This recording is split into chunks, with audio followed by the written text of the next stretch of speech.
What's going on, everybody, and welcome back to the Hangout Spot where you already know it's real talk, boxing talk, live from my man cave. It's your boy Johnny, and I am your host once again for the Hangout Spot Live, the Tuesday night edition. And tonight we got a banging show for you, man.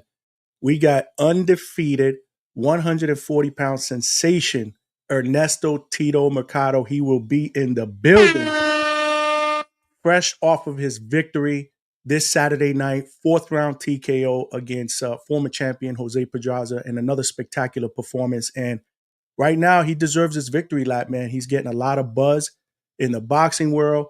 He's exciting, he's explosive, he's powerful, but he's brash. And that's one of the things I do like about him the most. I think boxing needs more brash guys, guys that are not afraid of that smoke, guys that are not afraid to call out the biggest names in boxing. And that's what he's exactly doing. So it's going to be an absolute honor to get him on. But before we get started, I just want to thank everybody for rocking out with me last Thursday on our live show. I was solo in the studio, but I definitely wasn't alone, man. The chat was on fire. Shout out to the chat. And I definitely expect y'all to get involved as well today. You're going to want to, because I think this interview is going to be as explosive as Tito's right hand. You know, I'm going to keep it real. You know what I'm saying? So if you did not check out any of the episodes last week, my solo episode where I previewed all the fights that went on this weekend, and then I had the legend, Christy Martin, the Hall of Famer, the boxing icon. She was on with me last Tuesday. If you have not seen any of those interviews or shows, make sure you tune in and check out the recordings at the Hangout Spot YouTube channel. And you know the deal. Before we get my guest on, there's ground rules here. You know, at the end of the day, if you're watching this live, make sure you smash that like button. We trying to get this channel in the algorithm of other boxing fans so that they know we are rocking out every Tuesdays and Thursdays, sometimes Wednesdays. I mean, this week we're going to have 3 shows, and we'll talk about that later on. And then if you have not subscribed to the Hangout Spot, make sure you do so and tell a friend to tell a friend. We're trying to turn this train into a locomotive. In order to do that in 2025, we're going to need more and more riders aboard this train. So make sure you spread the word. And last but not least, you know the deal, man. You got to participate in the chat. That's what it's all about. But like I said, without further ado, man, I want to bring in a fighter who is quickly becoming one of my favorite fighters. He's entertaining. He's powerful. He just signed with Matchroom, so his future is extremely bright.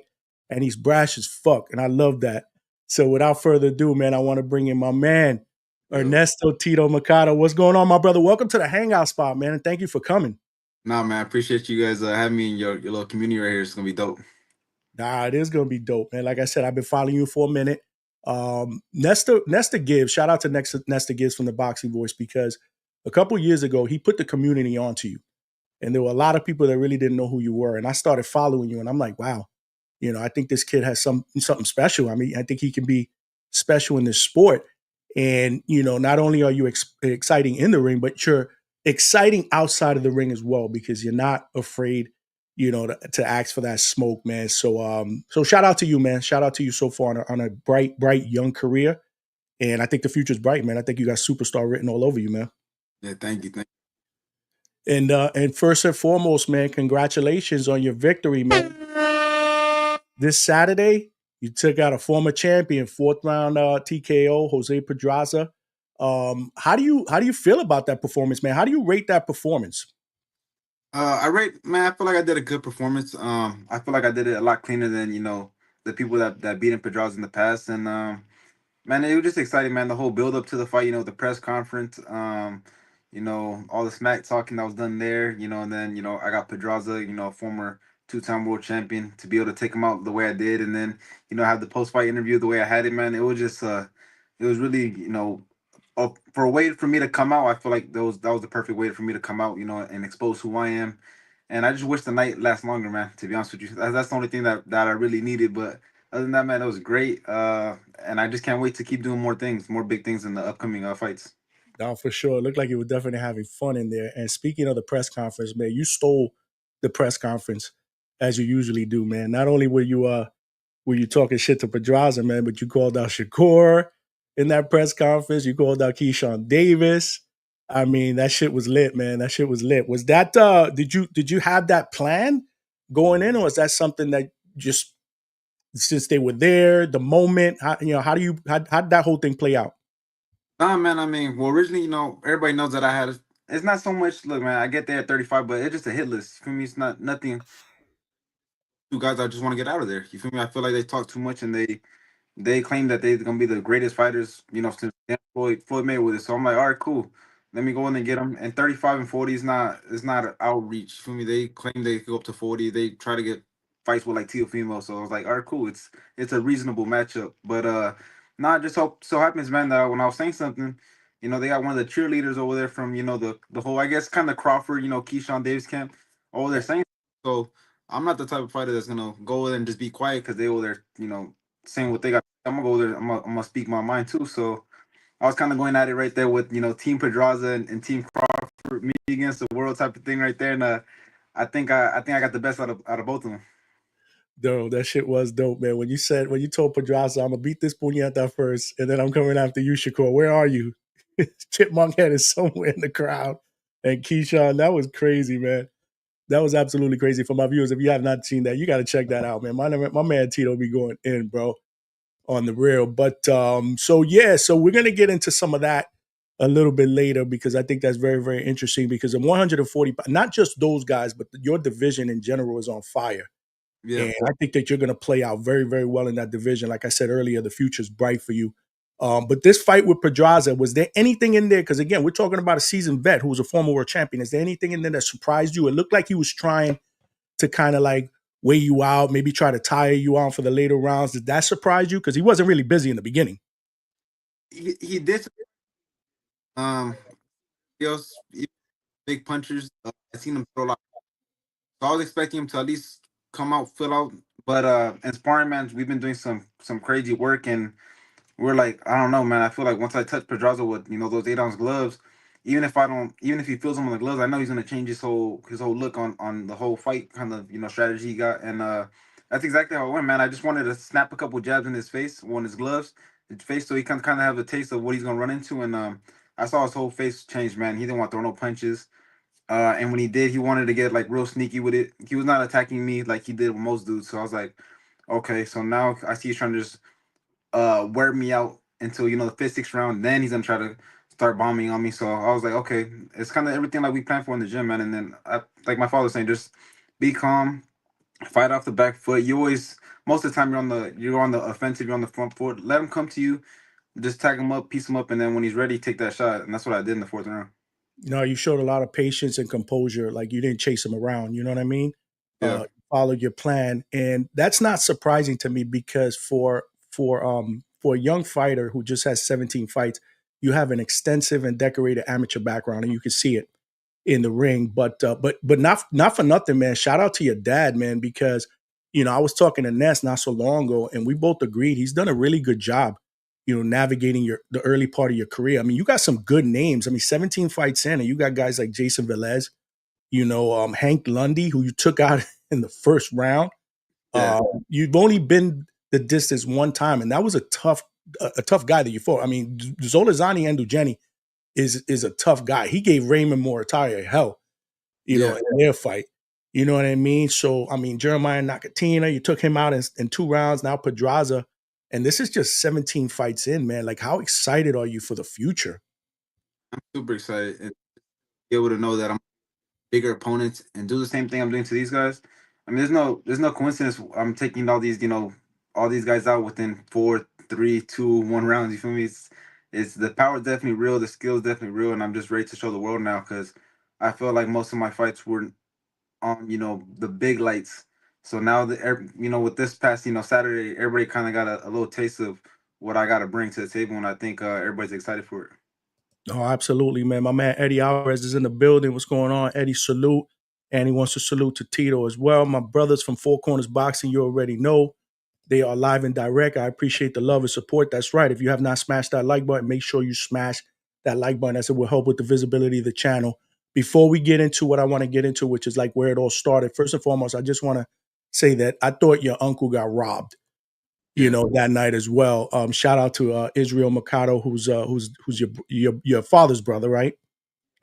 So he's, yeah, he's your uncle on the father's side, man. But he showed a lot in that fight, man. I mean, to come out of there with a draw against a young kid. So, it's kind of like he was being groomed. He was 9-0. He was a Robert Garcia fighter, Rubalcaba. I thought your uncle did tremendously well and won that fight. I think he was on the Boxing Voice tonight as well, too, man. So shout out to him, man. Dope. That's dope.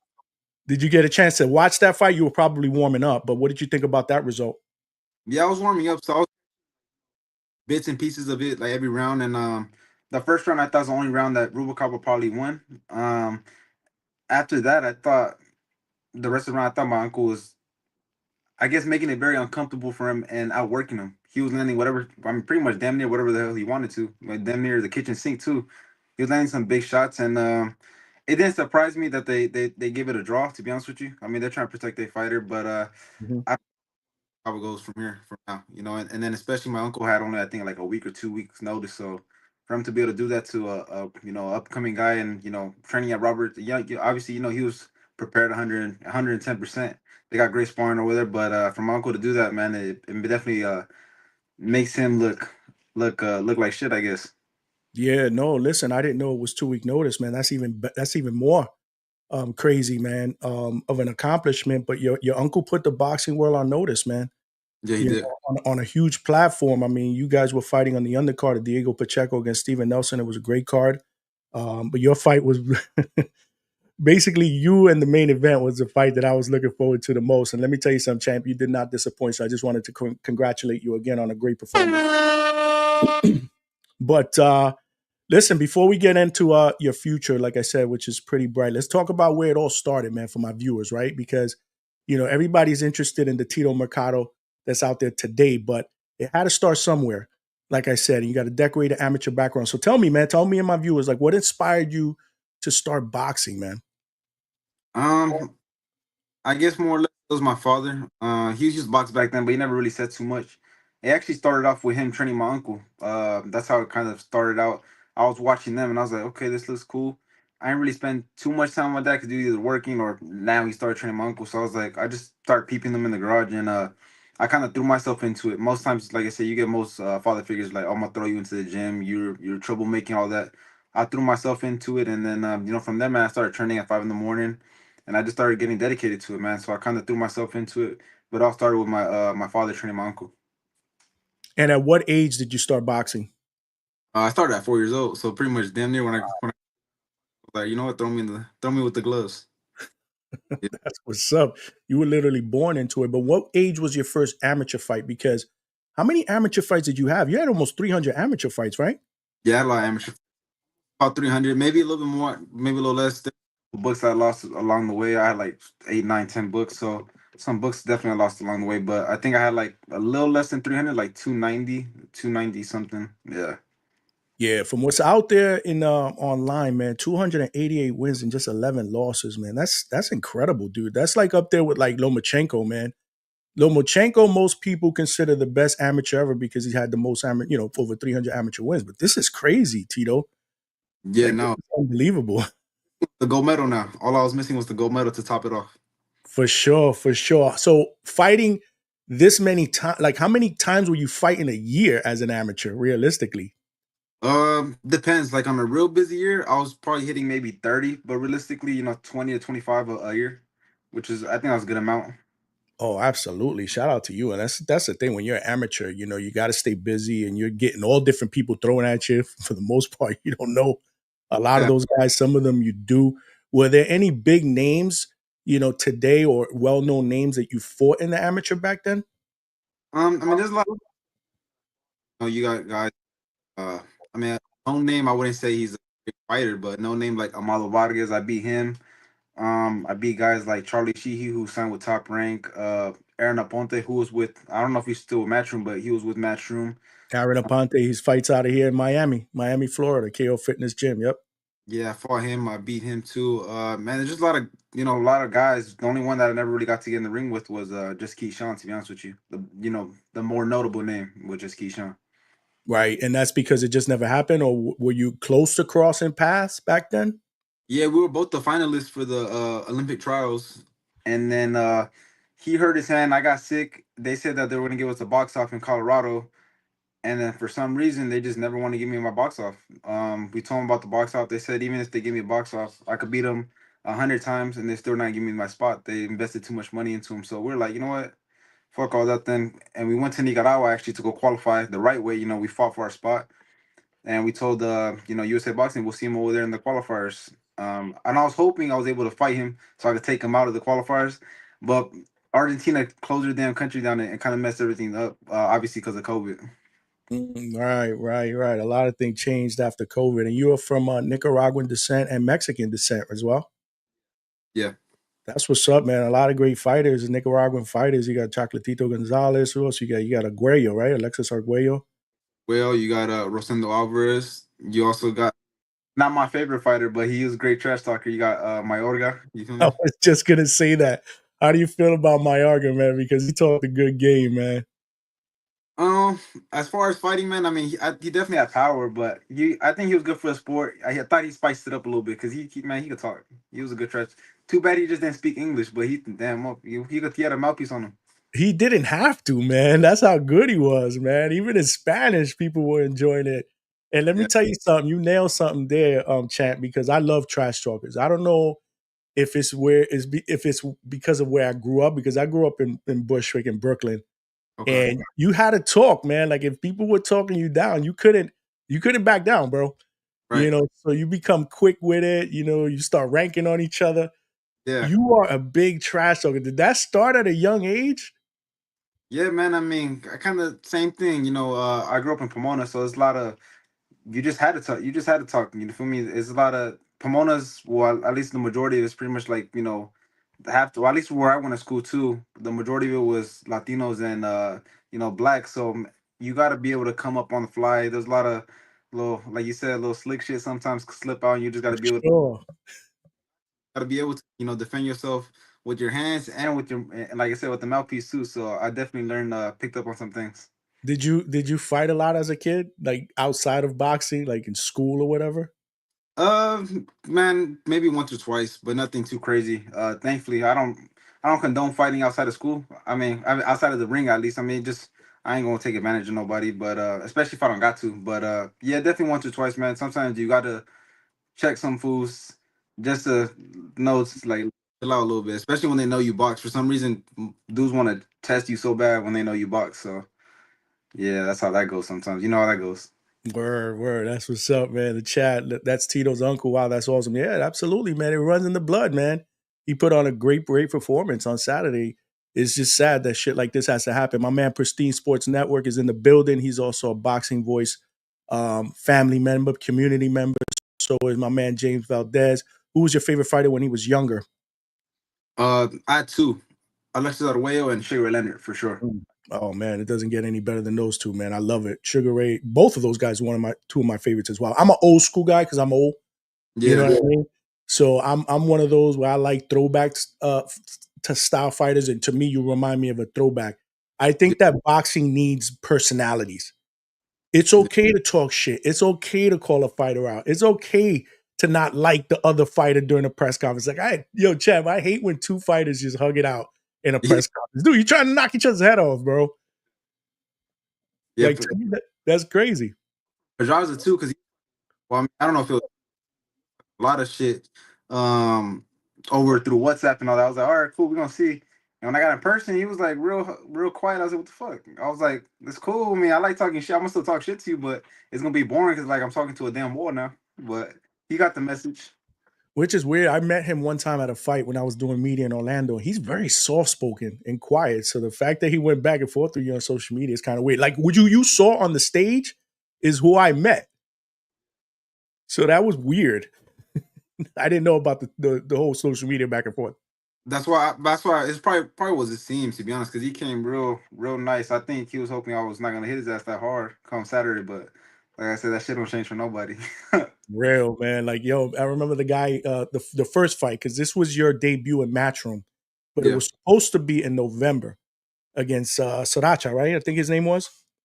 Russia. There you go. Yeah. But obviously, this dude came in 10 pounds overweight, which is, or whatever it was, unbelievable. I mean, I hate seeing shit like that, Yeah, because you put in a work in a training camp to have a fighter do that, and then it's almost like wasted. It's not wasted training, but you know what I mean. You wanted to put on a performance. We were disappointed because at the boxing voice we wanted to see it. We were doing a live fight chat that night, yeah. so we were disappointed. Like, damn, we're not gonna get a chance to see Tito. That's No, crazy. And I mean, to your sense, it was kind of always the training camp because I mean now I had to extend my whole training camp. Now we got to get different sparring for a certain type of fighter. But I mean, nonetheless, man, I stayed in shape. Whatever. I feel like I got a bigger opportunity here in Vegas, against a two-time world champion, and it all worked out. But I definitely would have loved to fight in November, and knocked him out too. But a lot of people, I think it just made it that much more interesting. Everybody wanted to kind of see me fight, and the build up, everything. I think it played out perfectly. No, absolutely. I think it absolutely did. But and I am here with 140-pound, sensational, explosive, undefeated, future star, in my opinion, Ernesto Tito Mercado. And if you have not smashed that like button, make sure you do so. So, champ, you turned pro. Did you have a major promotion? Like, who was doing your promotion when you first turned pro? Was it your dad handling that? So we were dependent. The first, I think I want to say first nine, eight. No, I want to say like 8 fights. Were kind of jumping around promoters, local promoters right here in Cali, and then after that, man, my dad started his own promotional company. That's the first one we actually did was when we fought Hank Lundy. That was our first promotional event. And that one turned out to be a big success. And we're like, you know what, this is kind of cool. So we did a couple more, man. We did one with the other one with Nakatila, I believe, and another guy. I think his name was damn, what's his name? A guy from Paraguay. So we did like three, and at four actually. The other one in Nicaragua too. We did co-promotion with Rosendo Alvarez over there in Nicaragua when I fought Endo Henny. So it was just dope, man, to be able to kind of fight the pace that I wanted to. I wanted to be active. We were able to fight the pace and be able to get some pretty good guys in there, man. Most guys, at least the way I was kind of moving, most guys don't fight, veteran dudes like that quickly. And for us to be able to get guys like that in the ring and take them out of the way I was doing, I was like, okay, cool. I like the way my career is getting pushed. And then obviously, once we see something we like, we're gonna sign with a big promoter and then get things done. No, you nailed it, and that's why I give a shout out to your pops, Ernesto Senior. I mean, the way he's moving you along, there's some names there, like I said, and you know the way it is in this day and age, man. They're very, very careful with who they pick and choose, especially for those first 15, sometimes those first 20 opponents, man. But you got some really, really good work, which is why I think that you are ready. 17 fights in, but we got some. Before we get to the next one, Bang Bang Boogie is in the building. Appreciate you, brother, for rocking out and subscribing. Mayorga was my guy. He was entertaining. Let's just say that. I always tuned in to watch him as well. Pristine Sports Network is in the building. Appreciate you, man. We'll get back to your question in a second, Pristine. So don't go away. But I want to segue into now Matchroom because this was a big score for you, man. You hooked up with Eddie Hearn. You're now a Matchroom fighter. How did that whole thing come about? Like your relationship that started with Eddie Hearn until now. Man, we was already kind of talking to a lot of promoters. We were trying to figure out a better fit. We thought it was time already to get into those bigger platforms. We need more eyeballs to see us now. And then yeah, man, we just felt like Eddie Hearn was gonna be able be the guy to be able to deliver those big fights that we wanted. Seeing what he's been doing, he's making these big fights, like Bivol and Better Tree, making big fights happen, especially working with Turkey. We're like, you know what? I think this might be the guy to get us those guys like the Shakurs or Teofimos or Devin Haney's in the ring. I think he probably be most likely be the guy to be able to get that done for us. And like we seen, man, like he did with Berlanga, man. I mean, if we're being real, there's a lot of guys that should have deserved that shot before him, and he was able to come through with his word and give him that Canelo fight. And obviously he didn't get the victory, but he definitely got what he wanted, and we think that we get the fights that we want out of him. The Belonga thing is a good point. You're right, and I do like Eddie because of that. His connection with Turkey Al Sheikh, like you said, is huge. And right now, that's where it's at, man. I Yeah. mean, Riyadh season. I mean, that's where the money's at. That's where the names are. Have you heard anything about something potentially down the road with Turkey and Riyadh season? Is that something that you think that Eddie wants to make happen? No, most definitely. I heard my name, nothing official, obviously, but I heard my name being thrown into like some 5v5s, which obviously Turkey's, he's involved in pretty much all those. I think they said 5v5 with like Golden Boy. I heard some mentions of that. So you could definitely probably most likely see me in one of those in the upcoming future for sure. I mean, you have to be one of Turkey Al Sheikh's favorite fighters because he likes guys that fight. Yeah. I mean, so there's, I mean, I'm sure he's been watching you, and I don't think that there's a doubt that you're going to be put in the mix in that, and that's where it's at, man. I mean, look at this next card that he's putting together on February 22nd, man. Your boy Shakur is actually on that card. He's going to be fighting against Floyd Schofield. What do you think about that fight? Like, I mean, come on, let's. I mean, we being realistic. That fight is not. That fight makes no damn sense. But I mean, it's an easy payday for him, I guess. I mean, he hasn't fought in I don't know how damn long, and I don't know, man. I don't know. I don't know. I don't know what this guy be thinking. He talks too much. He talks too crazy on Twitter. He talks too crazy on the internet for him to be fighting Floyd Schofield. He should be fighting a real test. That's the way I see it. But hey, man, whatever gets him through. Feel me? So, but do you give Floyd at least credit for trying to step up and get that smoke? A lot of people, including his own promoter, said that they probably wouldn't have picked that fight for him.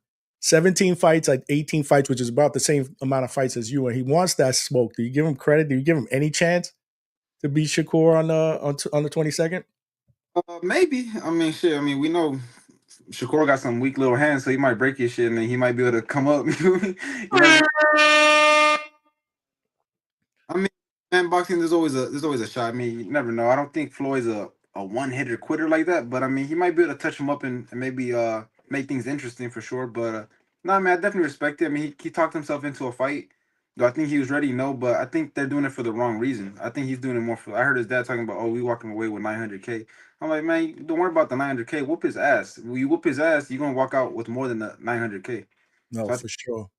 worry about the wrong things, but I definitely respect it, man. I mean, not a lot of young fighters are getting big fights like that, so I respect it for sure. See, that's another reason why I like you because that's a throwback answer right there. You worried about, I mean, people nowadays are worried about their bank accounts, right? Yeah, Being the highest paid fighter.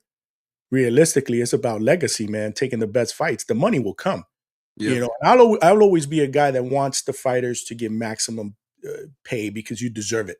You guys are gladiators. You're risking your lives, for our entertainment. So I want you to make money, but a lot of fighters think about making money instead about thinking about the journey to yeah. get to that point to make money, which I think is more important, and it also creates legacy, which you don't hear a lot of you don't hear a lot of young fighters say the word legacy, man, and that's concerning to me, man. You know what I mean? No, no, most definitely. Like you said, most fighters are not concerned about money. And like you just said, man, you worry about beating these top guys. The money gonna come with everything. You got the person, the money's gonna come. You don't gotta worry about all that. So it's just a lot of these fighters are focused on the wrong things.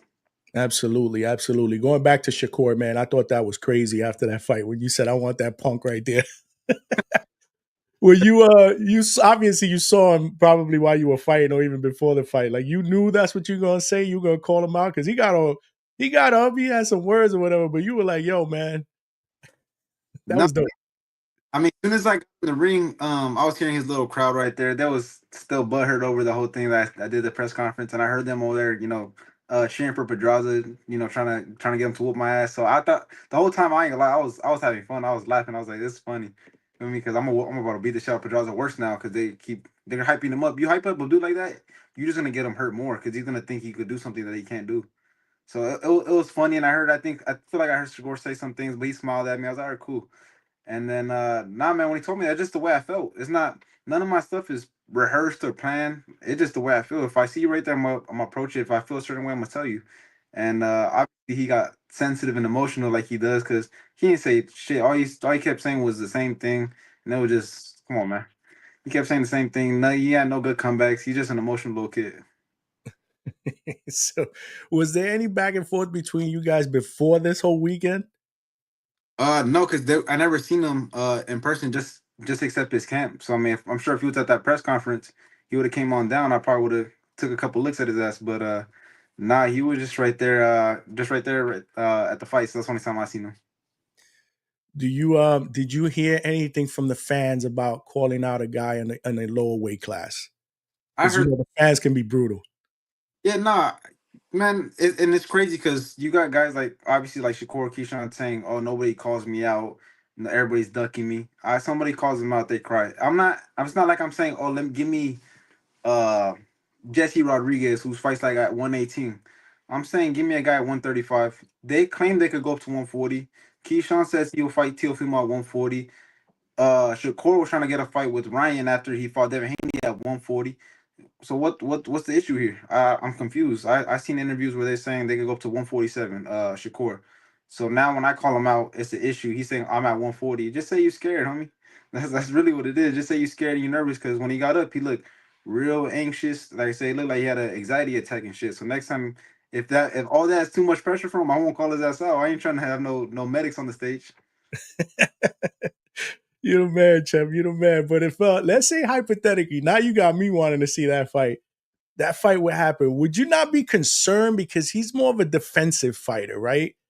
Yeah. So how would you go about fighting him? Like he's definitely not going to fight you in the center of the ring. We all know that. It's just not his style. How would you go about fighting a guy like Shakur? Um, and I'm gonna bring up one more comment too. Though I seen somebody said payday. I was like, look, Shakur. Everybody, nobody wants to watch his ass. He fights on Thursdays, first of all, right? And then two, me fighting Shakur just because of his whole. Everybody already knows how he fights. That'll be more like me taking a pay cut. You feel me? To fight Shakur is more like taking a pay. He's not a no name. He's not like Gervonta Davis, who's exciting. I'll be able to bring money in. He's a pay cut. I might probably have to fight him on a Thursday to fight, maybe on a Wednesday to fight his ass. So I'm gonna get the job done. I'm gonna make it exciting. But not to answer your question, man. I just feel like I got all the physical capabilities and I can box too, man. I mean, you saw I could box out the back foot. I'm not just a front forward type of fighter that's to come forward. But I definitely feel like my size and everything and being able to box, I'll be able to box him easily, man. Whether he wants to move around the ring, that's fine. I'll cut him off and I'm gonna make him work. I'm gonna use my jab, put him on his face. And I don't think he'll be able to handle that, man, to be honest with you. I mean, we've seen how he acts with punches, but a lot of those guys just have the wrong damn game plan, or they have the physical attributes, but they don't got the other things. So I think my style is just gonna make it real complicated for him, and that's why he's trying to avoid me. That's why he just wants to, once he hears my name, he wants to act like he don't hear none. Do you plan on putting constant pressure on him now? Is this something that you're going to look to press, or was this just this weekend? Nah, I'm gonna keep pressing him. I've been pressing him for a minute now, but it definitely looked like he wanted to cry up there. But I'm gonna definitely keep pressing him, just because I really want that damn fight. I mean, what's wrong with it? I mean, he could come to man. Look, even if it had to be a catch weight, man, I have no problem doing that if that's what it took to beat his ass. But definitely, man, I know he could come up to 40 and we get that fight. I'm gonna keep pressing him, keep pressing Keyshawn, and once I take those two names out my damn my hit list, it don't gotta be right away. Once I take them off my hit list, cool. But right now I'm focusing on the guys at 140 since those guys are obviously trying to avoid me. So I'm focusing guys like Teofimo, Hitchison's, and guys like that right now. That's what's up because I want to talk about that division because it's on fire. But before I get to that division, what about you mentioned the money draw with Tank? Don't you think something like that between you and Tank would be absolutely fire? Fire, but I know his little midget ass ain't gonna want to fight me. Not at 140 for sure. But I'll put him on some damn claws. He's not gonna want to fight me. But he's moved up. He's 40. He's fought at 140. Fought Barrios at 140, man. What's going on? Nah, yeah, no, exactly. But see, he's the same thing like Shakur and all. He talk all this shit, but he fights certain guys that when he knows what's up. Feel me? He will not fight me at 140. And if he would, more definitely, I would love to fight him. I don't call his name though, because I already know he's not gonna fight me at 140. He's gonna try to put me on some weak ass rehydration clause and all that. But if he was willing to, man, I have no problem with that one. That was definitely a money fight for sure, and it's gonna be an exciting fight because we both got pop on our shots. That's what I'm trying to tell you. It'll be explosive. I mean, you got two guys that are big time punchers, man. Punch way punch more powerful than their own weight class. That's how I look at it. Yep. Have you tried to reach out to them on social media or anything? Has there been any buzz back and forth between y'all? Nah, I never. I'm not really too big on Twitter. I probably should get back on it. Put my heels on these guys a little bit more. But with Javante, man, you text him on Twitter, you're gonna be talking all. It's like talking to a girl all damn day on Twitter. You're gonna be going back and forth with you. I'd rather see him in person and then let him know what's up too. That's the type of person I'd rather confront you. did Keyshawn did Keyshawn have any backlash or because I saw there was back and forth with you and Shakur, but I didn't really see anything between you and him. Was he Keyshawn, there? Did you guys cross paths? I ain't see him. I saw him. I think he showed up a little later, but it looked like Andy Cruz still in his head. So he all over the place. He dizzy from both of us, I guess. He all over the place. And yo, not for nothing. Did you sit next to Andy Cruz and said that Andy his Keyshawn's daddy could get it too? That you were talking about him, right? Yeah, I was talking about him. Some people say they're confusing with with Crawford. I was confused. I was like, I don't know how that like relates to Bud in any way. I saw that. I saw that on social media. I was like, wait, I don't. And now, if you would have said that about Shakur's dad, maybe. right? Yeah, Because him and Shakur are close. But I said, yo, that had to be for Andy Cruz, who was sitting right next to him. looked at him and I pointed at him. But yeah, I heard somebody told me that they thought I was talking about Bud. I was like, that makes no sense. I mean, Andy Cruz calls himself his daddy. Boom. Maybe that's why when I saw Bud, he was like, "Oh, what's good?" I said, "What's good?" I don't know if he wanted some too, but what's gonna call it? Yeah, no, I was talking about Andy Cruz, and he was just right there. He stayed quiet because I'll slap his ass up from right there. He was right next to you. I was like, man, Tito crazy, man. So you and Buzz crossed paths and everything was respectful? Yeah, no, he was cool.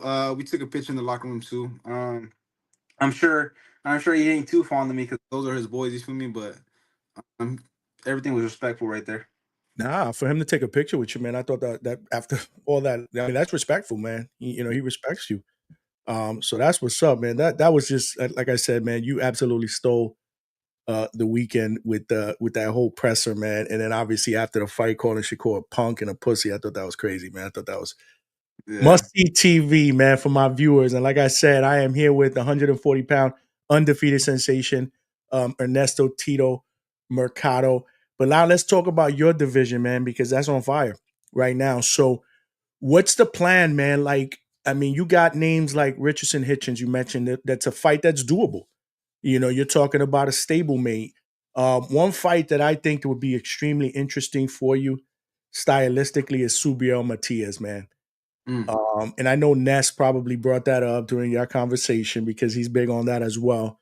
So I'm not trying to steal his thunder, but I also feel that way. But you got a lot of guys. I mean, Cambosos, I think, used to fight on Matchroom. I'm not sure if he's still there. Liam Paro, who's still a player. Like, what's your outlook, man? Do you plan on any of these names and possibly a title shot in 2025? Yeah, man. Look, Sabrina Matias will be perfect, especially as my. I'll probably want to fight him after. I don't want the Puerto Ricans think I'm just trying to knock out all their damn fighters. You feel me? Or trying to take a little break off him. But no, I think Sabrina Matias would be a perfect matchup. I mean, he comes forward, and then no disrespect to him. Obviously, he's a former champion too, but I'll beat the brakes off him. I know for sure I'll knock his ass out just because his style just suits me too well. I mean, if you look at what Liam Paro did to him, and I feel like Liam Paro don't got crazy power. He had him, backing up, respecting him. I think I definitely clipped Matias probably within 6, 7 rounds. To be honest with you, yeah, that's just too many shots to be taken with 8 ounce gloves, especially by me. That's just way too many shots. But that'll be a perfect fight. I think that'll be a perfect fight. Leon Parr will be a perfect fight. I emphasize, the winner of Barbosa versus Catterall. I want those guys. Man, there's just so many players that you could get in there with, man. I'm not sure if Haney versus Ramirez is gonna be at 47-40. I want that'll be dope to get the winner of that or Ryan Romero. I don't really care, man. I want all the guys at 40 or 40, whatever. I don't know what weight they campaigning at. 'Cause I heard something about 47, but any of those guys, man, I'm cool with it. Yeah, I think the Haney and Ryan fights are going to be at a higher weight. Excuse me, possibly at 147 again. That's what I heard initially. But yeah, I mean, you and Devin would be a hell of a fight, and I know that that's a name that you've been lobbying for, or Yeah. that you mentioned in the past on your hit list because you got a big hit list, champ. Now I do got a hit list, and hopefully, man, I'm able to get these, knock these names one by one. The only thing now is I gotta I gotta get these guys in there. You feel me? It's still getting a little hard. Yeah, but I mean, you're young, but I mean, I get it, but I mean, that's your fault, man, because you looking so good. That's what You we try. looking good, man. They told me not to knock Pedraza out so damn early. I was like, all right, I'm gonna try to touch him up, be patient. But these guys just keep falling, man. I'm trying to. I think sometimes I'm gonna just hit these fools and I'm gonna hold them up for a second or something so they can get their equilibrium back up or something. Because this shit's annoying. It's happening. Nah, for sure. Listen, man, you know what I always say, man. I tell people this all the time, man. You don't get paid overtime in boxing. Nice facts. Yeah. So yeah, if you could take a dude out early, take him out early, man. You've definitely gotten that work in 17 fights in. So I mean, from an experience perspective, I think that you're all right. But yeah, man, Subriel, I think would be a great stylistic fight that you can really shine off of. What about Cambosis, man? Is that somebody that you'd be interested in, man? Because he talks a lot, man. He do, but he talk all that tough shit. He don't really trash talk too much. He be like, "I'm a warrior." But I'm like, man, shut up. I don't know what we talking. I don't know what we talking about. He's a mediocre fighter. That just had a lucky night, a good night. I'm not gonna bullshit. He had a good night against Teofimo. That's really what it was. He's a one hit wonder, like feel me. But I think that'd be a great fight because I think he just moved us to 40. I think that'd be a great fight. He's with Matchroom actually. Um, That'd be a dope fight, and I'll whoop his ass in Australia too. That'd be easy Would, work. would you be willing to go over there? Because it seems like everybody that fights him has to go to Australia. That's cool, man. Hey, look, if he sells out, I got no problem with that. I got no problem. If he gonna sell out that big ass stadium, we're gonna sell it out. That's cool with me.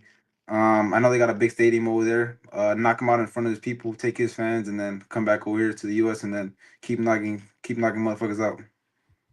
For sure. Two other names that I think that would be good is Jermaine Ortiz. I think that would be good. And what about Duarte? Oscar Duarte. But I like that fight too. I like both those guys. I like both those guys. I think they both stylistically, I think they both suit me. Jermaine Ortiz, I mean, all the styles suit me, man. It don't matter if you run from me. I know Jermaine Ortiz sometimes has a tendency to move away like Shakur, but all those guys, man. Like I said, I know how to break people down. It's just I haven't had the chance to really show that yet. This fight I had a chance to show off my back foot a little bit more. These next fights, man, I'm hoping I'm able to get guys that have different styles. That way, I'm able to show everybody what I could do. I know how to cut off the ring real good. That's why a style like Shakur, Jermaine Ortiz, guys that move around a little bit more. I'm gonna show you guys how I cut them down, break them down, and then just knock them out the same way that I always do with anybody else. So I think those styles fit me. I think Oscar Duarte kind of similar to Sabril Matias. He's gonna come forward. I think I'm gonna just lay his ass out.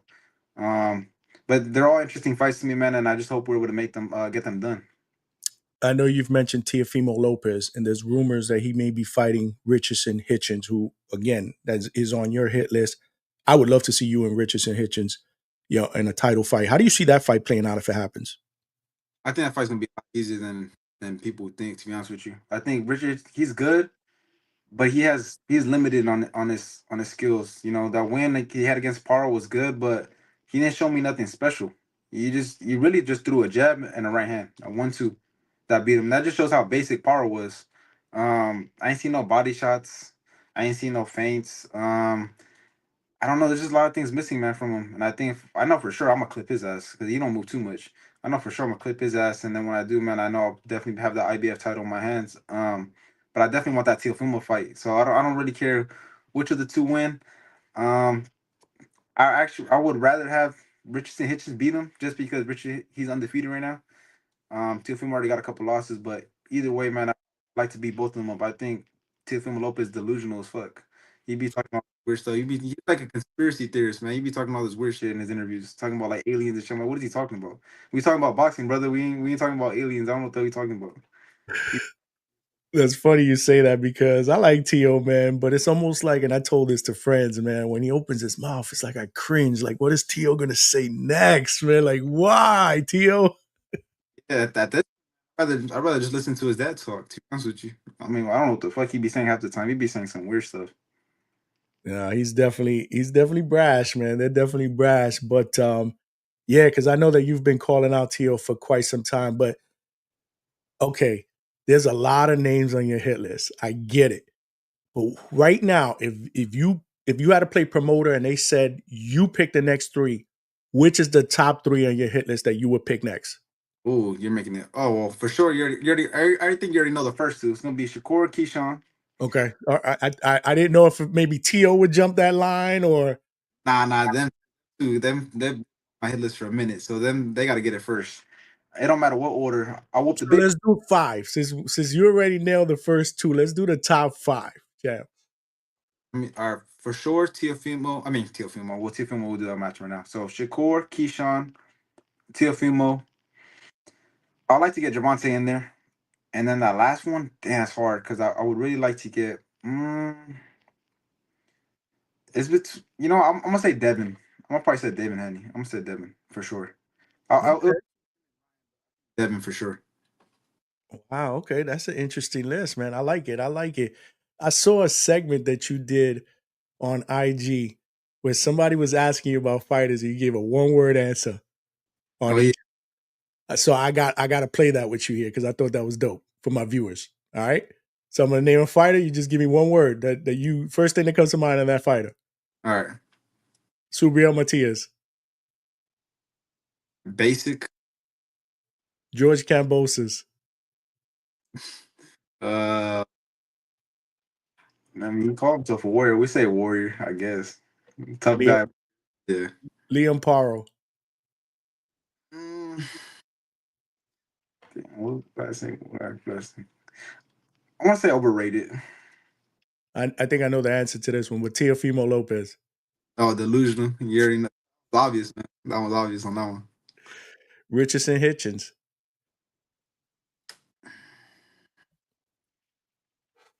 I want to say. I just want to say. Well, it's not one word, but I would say all bark. Interesting. Devin Haney. Demi Haney, crybaby. Ryan Garcia. Damn, I don't know what to say about him, man. He's all over the place. What I say about man? We just I guess we'll give him. Man, he's crazy too though. But I'll give him speed. I guess I'll just say speed about him. It's the only thing he got. And then obviously the most the other your hit list, Shakur Stevenson. Man, boring. Duck. You want to Key, call him? Got Key, a verbs to him. Keyshawn Davis. Keyshawn Davis. Uh, not a one word, but no chin. And last but not least, Tank Davis. Midget. You What was that? You cut off, champ.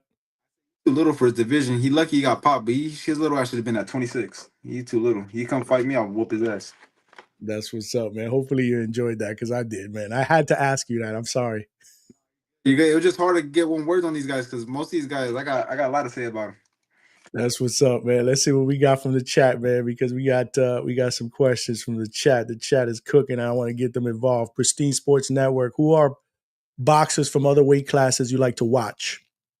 I like and I kind of like I've been liking Usyk on his last 2 3 fights with that he did with Fury.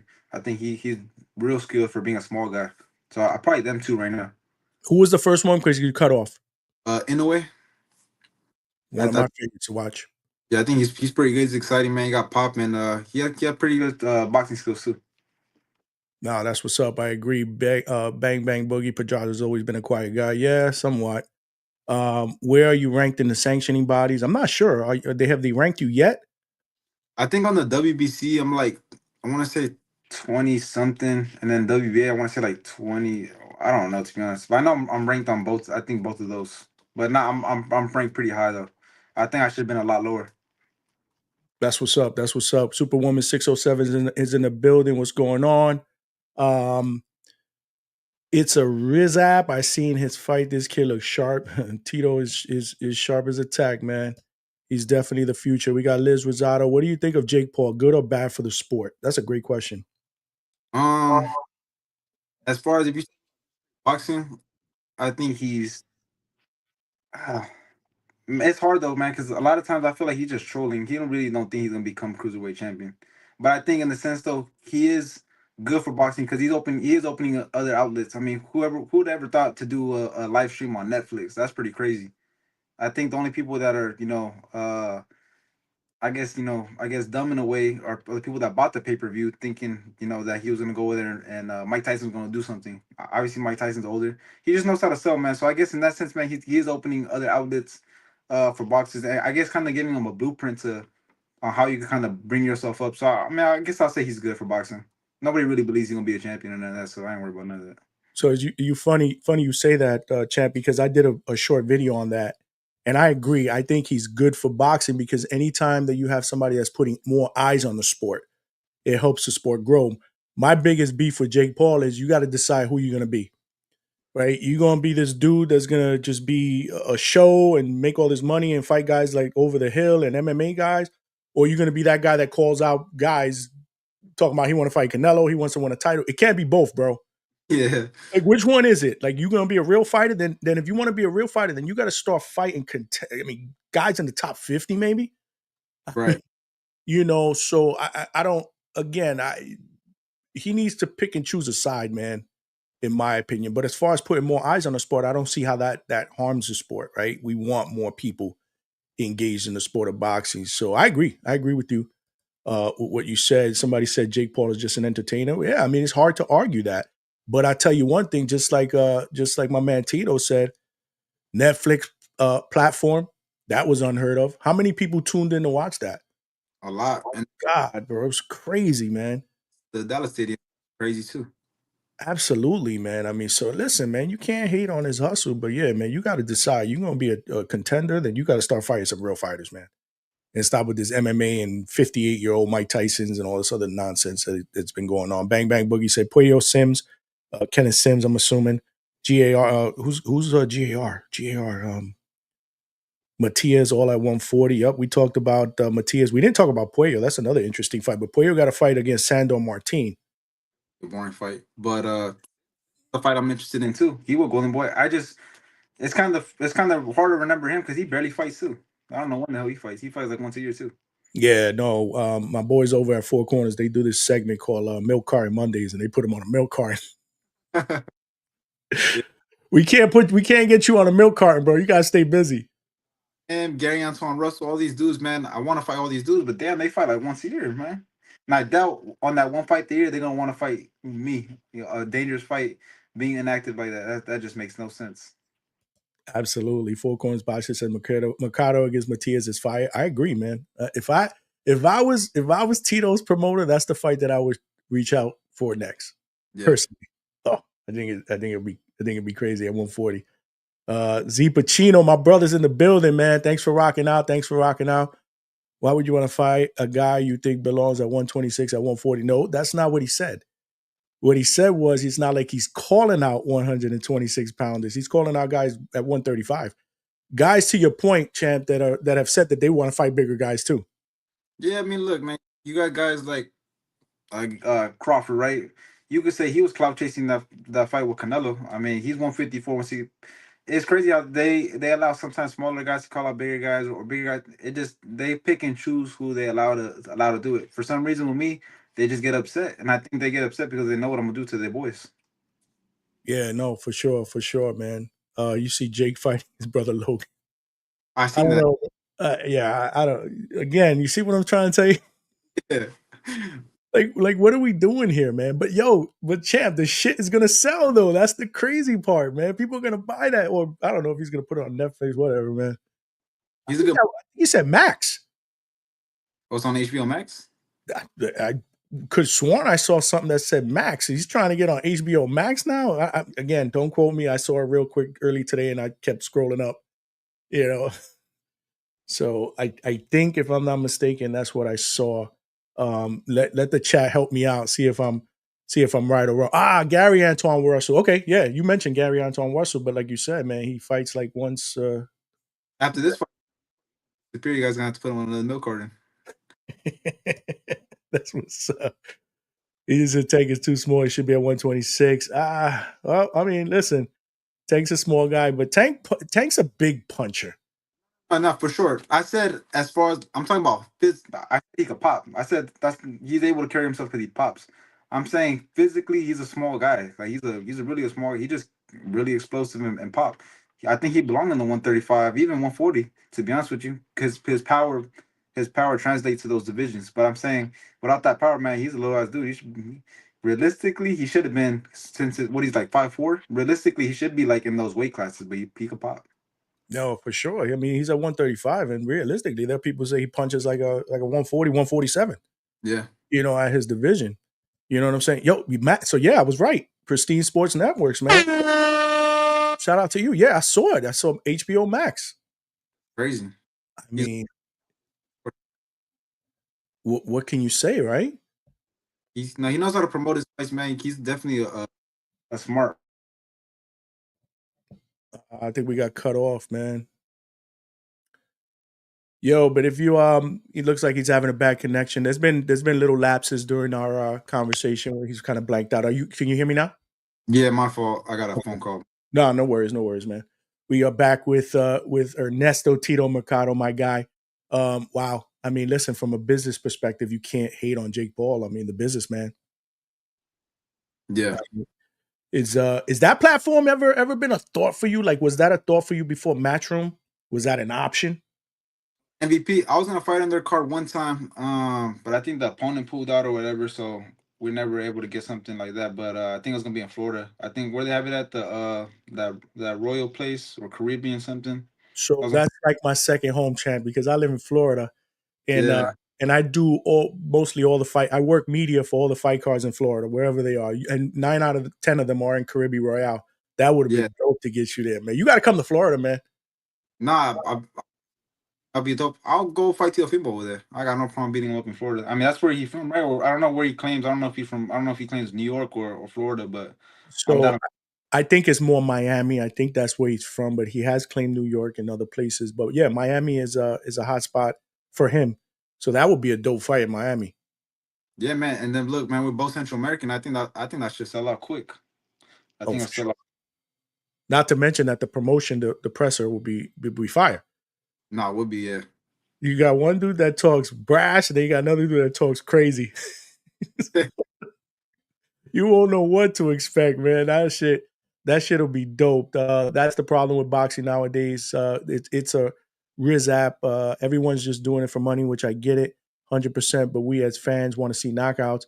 Tito taking us to the promised land. Yes, and man, it's been clear that fans want to be entertained, Yep. and the knockout is entertaining. The trash talk is entertaining. That's why we need more of that in boxing. We need personalities. We need guys that are not afraid to step up and say, I want that smoke. It doesn't matter what age I am. I'm ready. And that's what I love about my guy Tito Mercado, man. He's not afraid of that smoke, man. But before I let you go, there's a couple of things that I wanted to address with you. You got two little brothers that are also on the rise, I heard, right?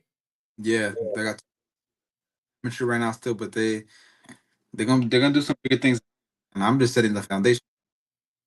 Damn, man. You got what? You got Daniel. Where does Daniel fight? Like, how old is he, and where is he fighting at? Like, amateur wise, weight wise. Danny's 21 and he's fighting at 156 right now. And I tell you, he could pop. You got that one punch type thing, just knock you out cold. He definitely got more power than me for sure. So he's gonna be someone to watch.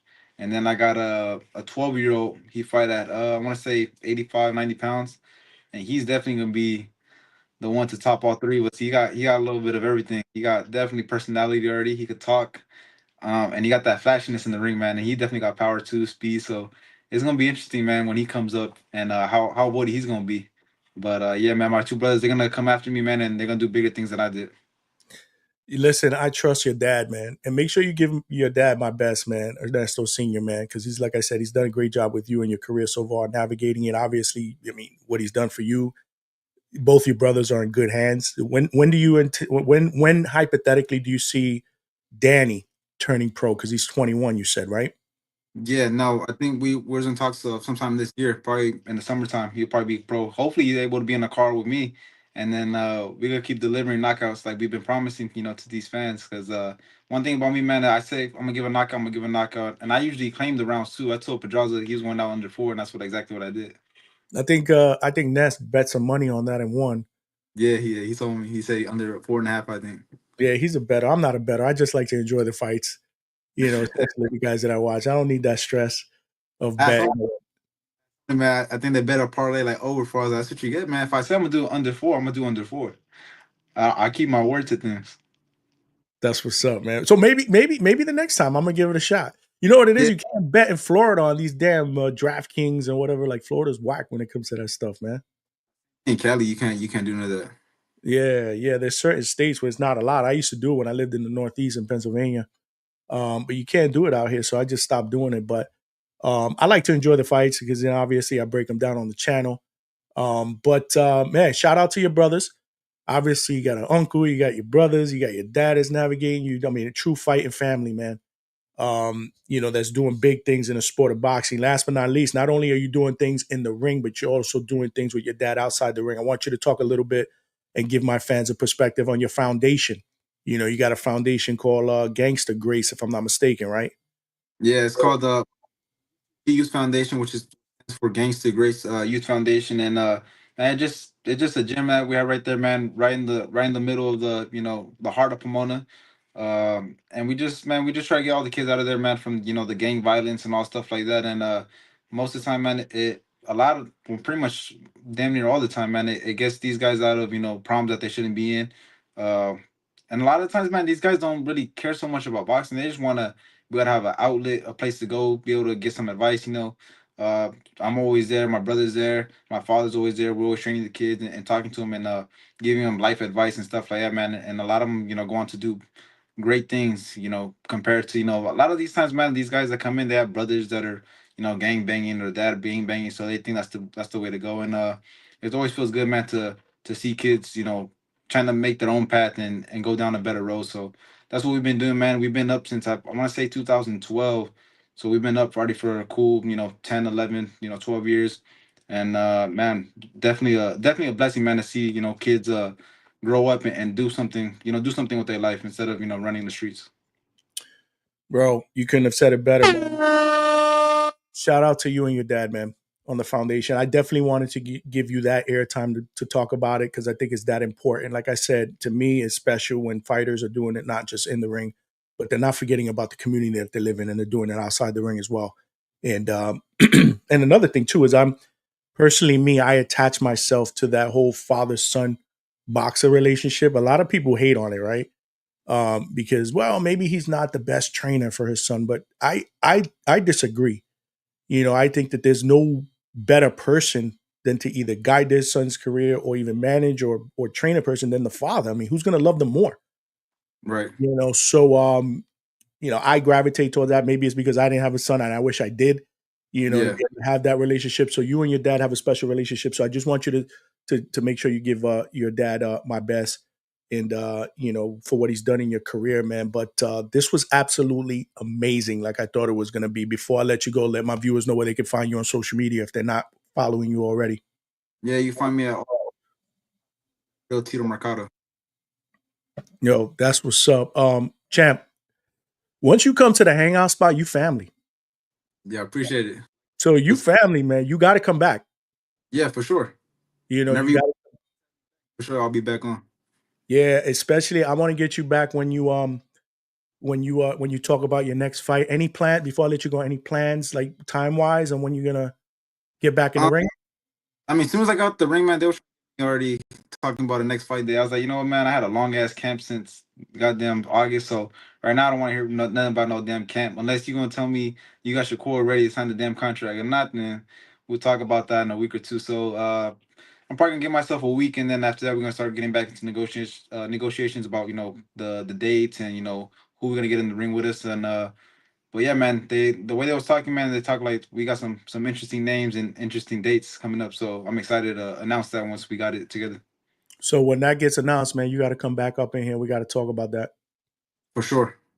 Like I said, you family. So I just want to let you know that I have a hit list too, Okay. right? Because I do boxing events and I do media. So one of my something on my hit list is I gotta work a media card where Tito Mercado fights. Nah, for sure, man. Every time I fight, man, it's guaranteed excitement. So you ain't gonna you don't gotta worry about bringing some sunglasses so you can go to sleep while nobody see you while you're sleeping, man. You're gonna be excited. You're gonna be tuned in the whole time, and I deliver knockouts, man. I make sure the boxing fans are excited while also showing some skills to it. Absolutely. Like I said, I got to work media backstage, see you get ready. That's what I like to do. So that's on my hit list. I got to do media for a Tito Mercado fight. So we got to make that happen for sure in 2025. Yep. Listen, champ, this was an absolute honor. Like I said, you family, so you got to come back on. And I hope my viewers loved it as much as I did, man. This was dope. I appreciate it, man. Right here at the hangout spot with y'all. It was dope. All right, brother. Peace out. Appreciate you guys. Appreciate you, man. But listen, man, there you have it for my viewers, man. We got the young, brash, exciting Tito Mercado, man. He's here, man. He's arrived, man. He's ready. He's ready for the smoke, and I hope that the boxing community is ready for that as well. Because if you are anything like me, we like exciting fights. We want exciting fights. We want these young guys to call out these big names. I mean, it's okay to challenge yourself to be great at a young age. Tito is 23 years old. 17 fights in, but he's got some good names on his resume and he's done what he needs to do.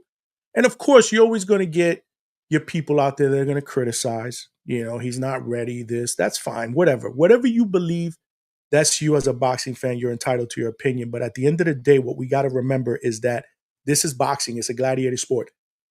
if the boxers believe it, then we should believe in the boxers. That's what I always say. We could have our opinion. We could say who we think will win or lose. That's what we do as fans, right? But we should always keep it respectful, and we should always respect what they're doing, and respect that they want to be great and go out there and risk their lives for our entertainment. So this was a banging interview. I knew it would be a banging interview. Tito, we got to get Tito back up in here. We will get Tito. He's going to be a regular here. He's family already. Keep adolescents off the street. Absolutely, man. That's what it's all about, X. That's what it's all about, man. Giving back to the communities which you grew up in. You know what I mean? So nothing but respect to Tito Mercado, his father, Ernesto Sr., who, like I said earlier, has navigated his career to the T. Now he's a Matchroom fighter fighting with Eddie Hearn. And there's no doubt in my mind. I know there's a plan for him. You saw what Eddie Hearn did for my man Edgar Berlanga. Got him that big fight against Canelo. I guarantee, I'm willing to go out on a limb and guarantee that Tito Mercado gets a title shot before the end of 2025. I'm willing to guarantee that.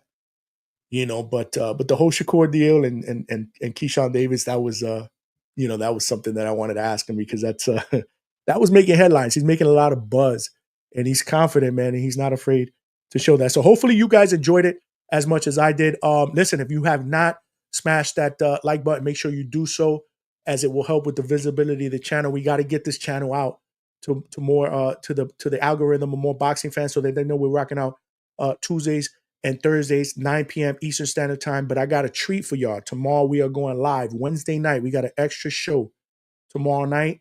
And the reason why we did that is because I got a special guest. I got undefeated middleweight prospect Alexis Chop Chop Chaparro, who is 3-0 with 3 knockouts.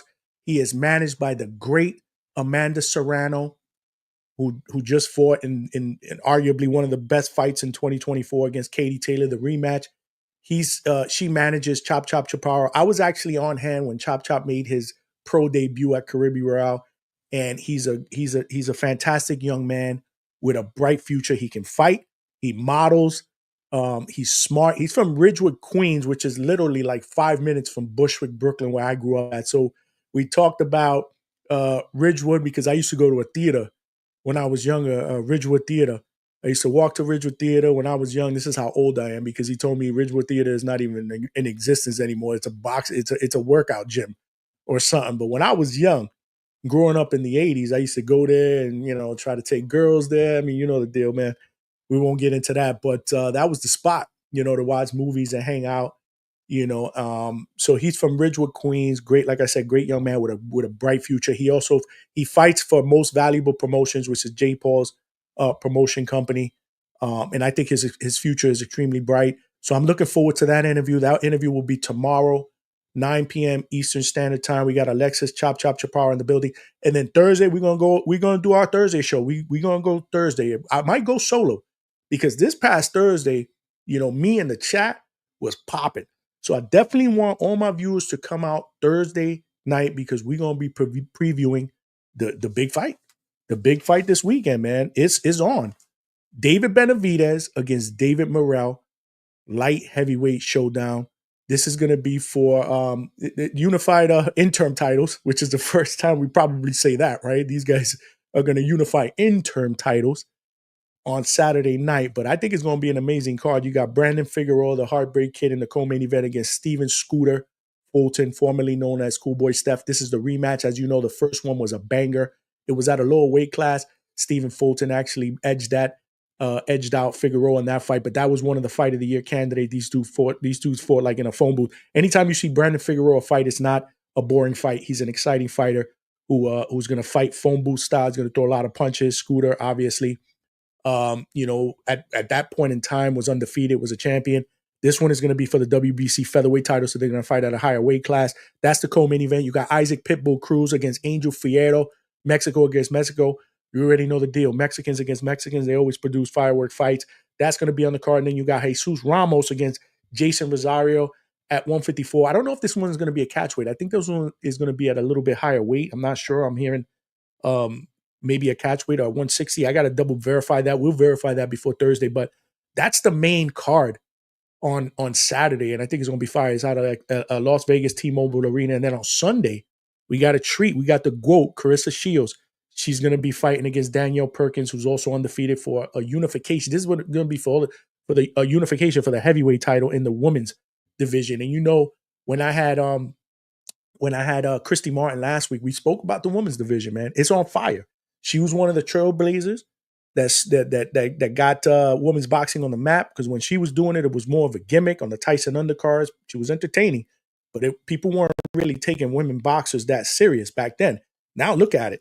You're talking about Clarissa Shields, the GOAT, one of the best to ever do it. They just had a movie about her life this Christmas.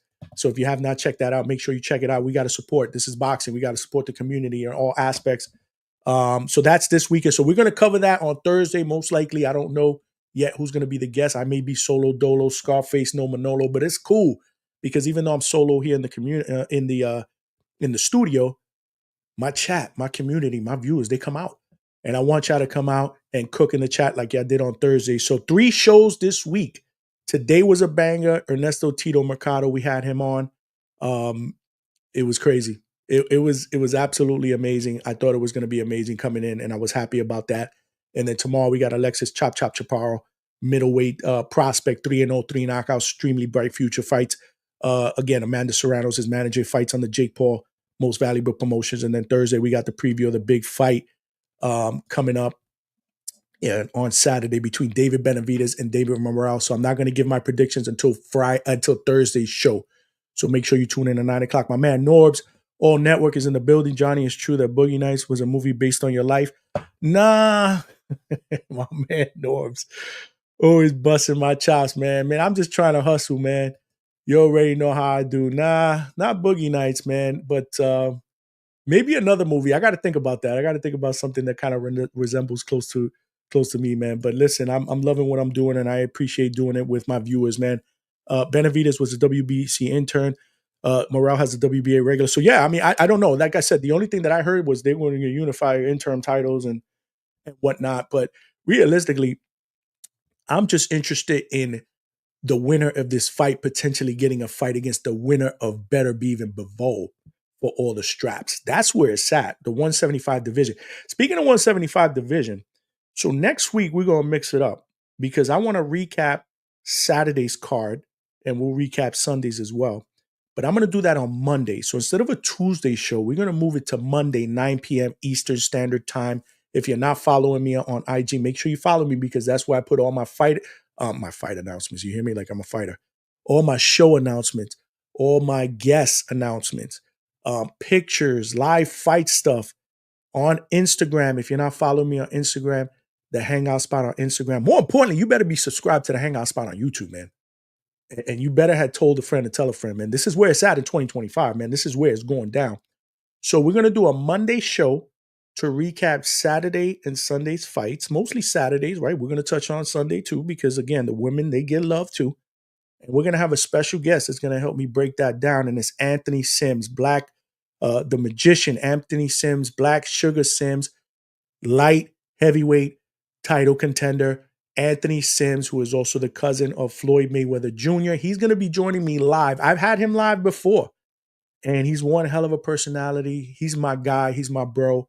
I love breaking down fights with him, and I thought it was only fitting that since he fights in that division, 175, and he's trying to lobby, for a big fight, that he comes on and he breaks down that massive light heavyweight fight between David Benavidez and David Morrell. So Monday night, 9 p.m., mark your calendars, Black Sugar Sims, Anthony Sims Jr. will be in the building here at the Hangout Spot, breaking down this weekend's fights, and I can't wait for that.